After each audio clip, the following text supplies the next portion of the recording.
আপনি কি পেনিস নিয়ে খুবই দুশ্চিন্তাগ্রস্ত? চিন্তার কোনো কারণ নেই। আপনি যদি পেনিস নিয়ে খুবই চিন্তিত থাকেন তাহলে আমার ইউটিউব ভিডিও দেখতে পারেন। আপনি যদি ভিডিও না দেখেন তাহলে কিভাবে সমাধান পাবেন? অর্থাৎ ছোট পেনিস, বড় পেনিস, যে পেনিস নিয়ে আপনি সমস্যায় ভুগছেন না কেন, আপনাকে আমার ভিডিওগুলো দেখতে হবে, তাহলে কিন্তু সমাধান পেয়ে যাবেন।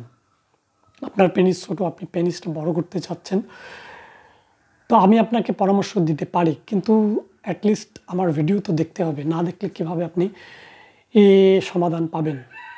কারণ পেনিস নিয়ে বর্তমানে পুরুষ মানুষগুলো খুবই চিন্তিত।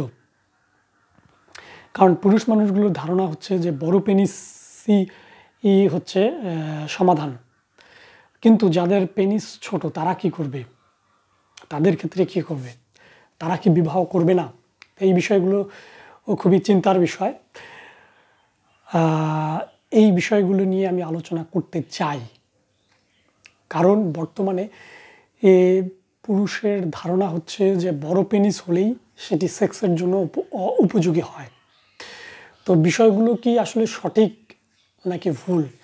কারণ ইদানিং দেখা যাচ্ছে যে মেয়েরা বড় পেনিসের প্রতি আসক্ত হচ্ছে।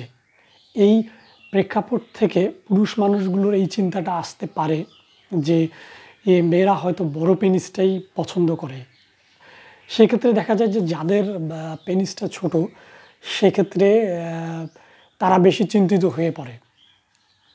কারণ পেনিস তো আমরা জানি যে বড় করার কোনো উপায় নেই। আসলে কি তাই? তো এই বিষয়গুলো জানার জন্য আমি আপনাদেরকে বলছি যে অ্যাটলিস্ট আমার ভিডিওটা দেখেন। অ্যাটলিস্ট একটা ভিউ হলেই কিন্তু আমি পেনিস নিয়ে যাবতীয় যাদের সমস্যা আছে সেই সমাধান দেওয়ার চেষ্টা করব। তো ততক্ষণ পর্যন্ত ভালো থাকুন, সুস্থ থাকুন, এই কামনায় বিদায়।